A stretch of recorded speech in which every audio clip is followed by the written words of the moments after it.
This all started with Andrew Anglin, right? And the Daily Stormer and those fucking people, right? Do I believe that Andrew Anglin and the Daily Stormer and the neo-Nazis are correct? No. I think that they're wrong on a whole bunch of issues. But see, by shutting them up and silencing them, by basically saying that you cannot even entertain those ideas, you know what it's saying? It's saying basically, we think that you're weak.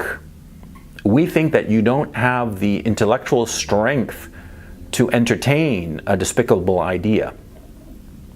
We think that you're such weaklings and so pathetic that we have to shut it down for you. We have to protect you. Yes, we're doing it for your protection because you're weak. You're a pathetic, flabby little fuckstick who cannot be allowed to think for himself.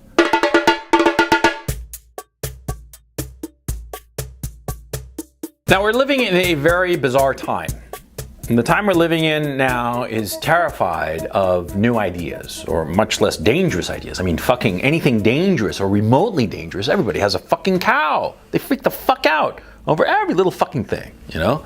I mean, if you say the wrong thing or think the wrong thought, oh man, you get into a heap load of trouble, right? Right, because why is this happening? Because we've gotten to a point where the consumeristic society is such that we can live in our own bubbles. We can afford to live in our own bubble.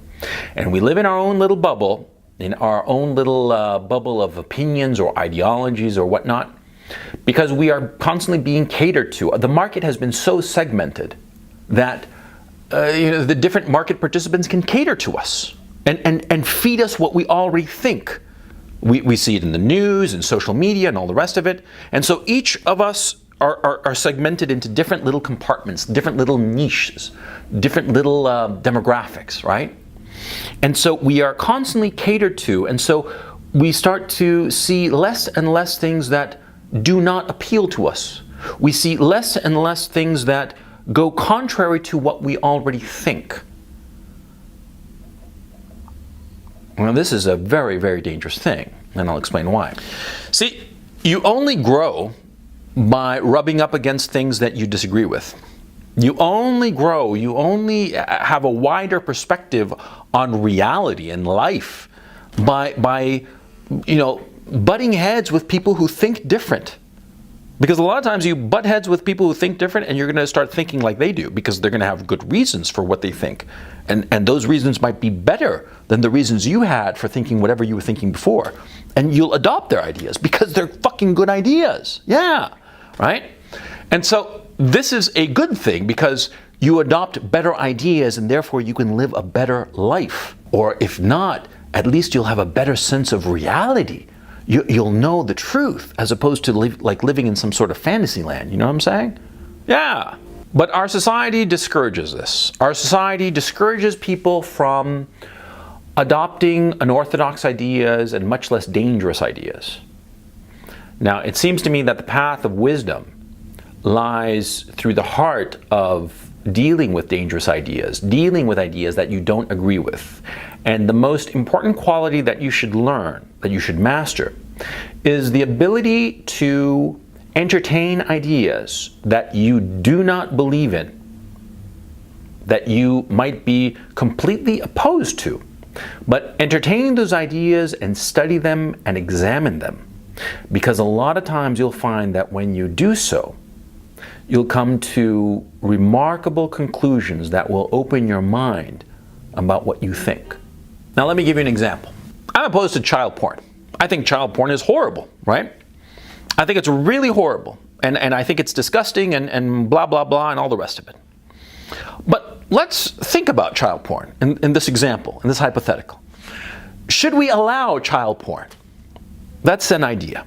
Let's consider this idea right now in this video. Should we allow child porn? And you're going to say, no. You say to me, no, we shouldn't allow child porn. And I say, well, yeah, because, if you have child porn, what it is see, the child pornography, what it is that you're taking children and exposing them to sexual situations and taking pictures of those sexual situations. It's one thing when a grown-ass woman of 20 decides to strip naked and pose for Playboy or whatever, or some porno magazine, or do hardcore porn or whatever. Well, she's a grown woman, right? She has autonomy, and we have decided as a society that after the age of 18, you're on your own. If you make a decision, if it's an unwise decision, well, it's on you, nobody else, right? But for children, i.e. those under the age of 18, especially those who are, under the age of 10, allowing them to do porn would be horrible. You should never allow that, right? Right. I mean, you agree with that? I agree with that. But what if we think it a little bit more and say to ourselves, well, CGI is such that we can create computer-generated images of children that are pornographic without ever having used an actual child, to create this child porn. Wouldn't that be okay? See, blows your mind, doesn't it? Yeah, because think about it. Think about child porn, right? Or better yet, think of Stanley Kubrick and The Shining. The Shining is this horror story about this little boy who's being chased by his dad throughout this hotel, and his dad wants to kill him. It's a horrifying movie, right? But did you know that the little boy, I do believe his name was Danny Lloyd, the little boy who played the protagonist of the movie, basically, he had no idea he was in a horror movie. No, he had no idea. He thought he was just doing a movie that was going to be fun. And he was told by Kubrick to run here, run there, go in his little big wheel and drive around the hotel, right? And Kubrick, used his genius to create a movie out of these images of this child that was terrifying. But the child himself had no idea what he was doing. He was just having a good time. He was just playing, And he was not traumatized in the least. They've interviewed this man as a grown-ass adult, and he had no clue what he was doing, Yeah, of course, this boy, Danny Lloyd, was not exploited in the making of The Shining, and he was not traumatized or injured in any way, okay? So there's an example, for instance, of something that looks to the perceiver to have been very exploitative of a child, and it was not.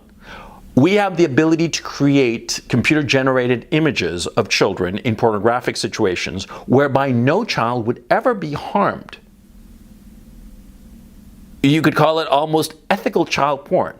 And so here's the dangerous idea. Should we allow this? Should we allow, the people at Industrial Light and Magic or wherever the hell, right, to create ethical porn, ethical child porn? Should we do so? Because before we were saying that child pornography is bad because we would be traumatizing small children, and that is a bad thing, objectively a bad thing. Of course it is. But here I am eliminating that possibility by way of computer-generated images. No child would be traumatized in the creation of computer-generated child porn. So shouldn't we allow it? And that's a dangerous idea.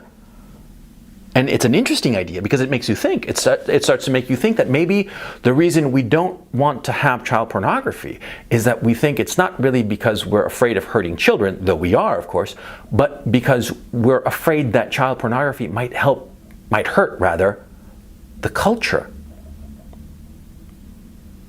It might hurt people, other people.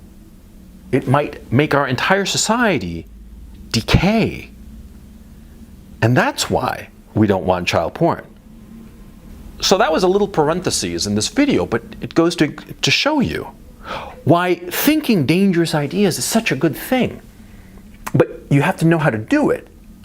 You have to do it in a sandbox. Okay? Now, the idea of sandboxing ideas, dangerous ideas, is something I picked up years ago. I was in college in the early 90s. And I was talking to some computer guy in the computing department, and he was showing me on screen what he claimed was that he had created a virus and he had put it in a sandbox. And I was like, what the fuck is that? And he's like, oh, it's very simple. We created a little sandbox where the virus can't get out. But it can do all kinds of damage inside the sandbox, but it can never go outside of the box. That was very interesting, I thought to myself. And it got me thinking about dangerous ideas. Dangerous ideas are sometimes like a virus, like a computer virus or an organic virus, right? And they can escape, but sometimes they're very useful because you can learn a lot from them, right? Like in this conversation we just had about child pornography. I, of course, am against child pornography, be it, computer generated or not. But by having this little, this playing of an idea in a sandbox and thinking it through, we come to interesting conclusions and we start to realize why we think the way that we do. Now this is important because, see, by doing this, by entertaining dangerous ideas in a sandbox, we are able to expand and understand the reality better, understand ourselves better.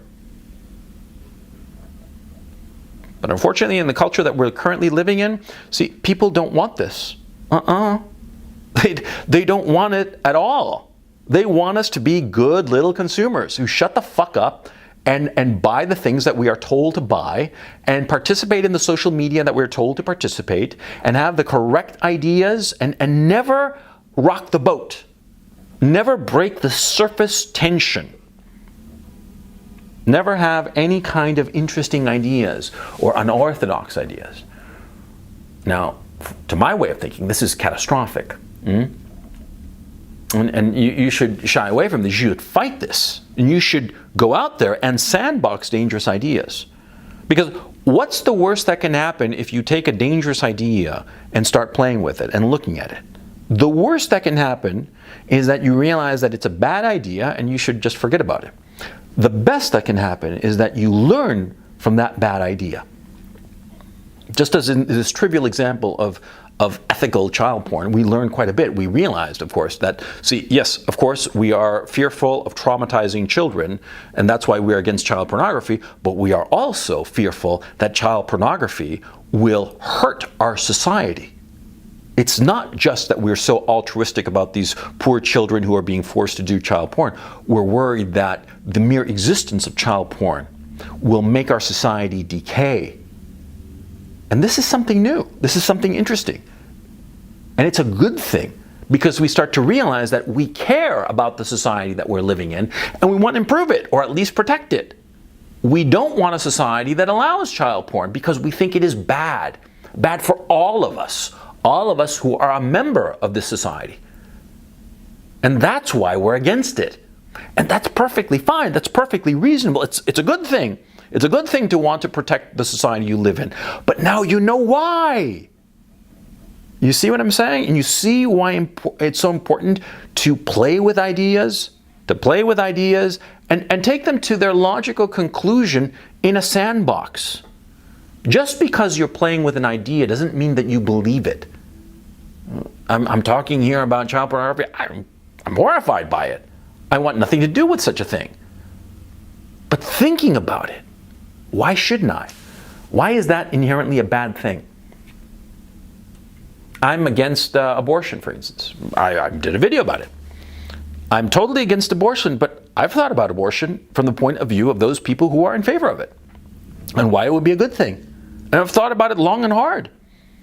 And yeah, my moral reflex is that abortion is bad, but I would not be honest in my idea and my belief if I did not at least entertain the opposite view.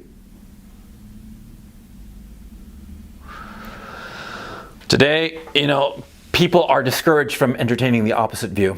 People are discouraged on all fronts, and people go out of their way to shut down opposing points of view. And we see it all the time. We see it in this kind of censorship that's going on in social media. We see it in people being deplatformed and deprived of their income for saying the wrong thing or contemplating the wrong idea.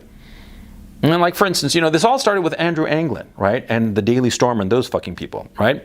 Do I believe that Andrew Anglin and the Daily Stormer and the neo-Nazis are correct? No. I think that they're wrong on a whole bunch of issues. But see, by shutting them up and silencing them, by basically saying that you cannot even entertain those ideas, you know what it's saying? It's saying basically, we think that you're weak.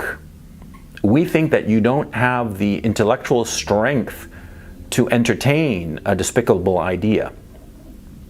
We think that you're such weaklings and so pathetic that we have to shut it down for you. We have to protect you. Yes, we're doing it for your protection because you're weak.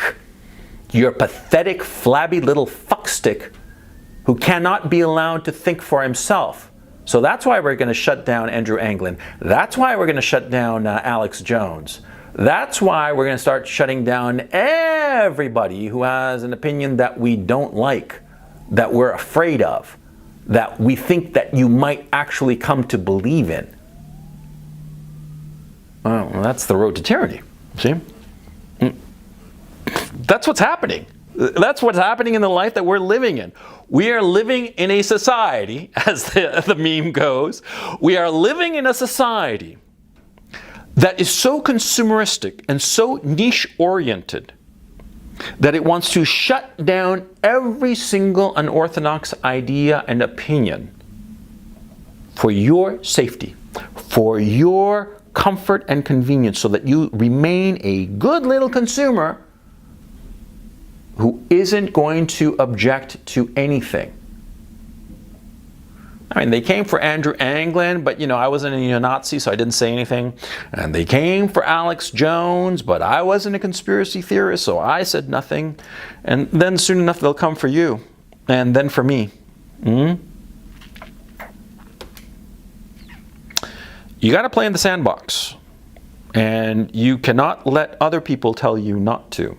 You tell other people not to, and soon enough, you're going to have a jackboot heel on your neck. You wait. You don't believe me?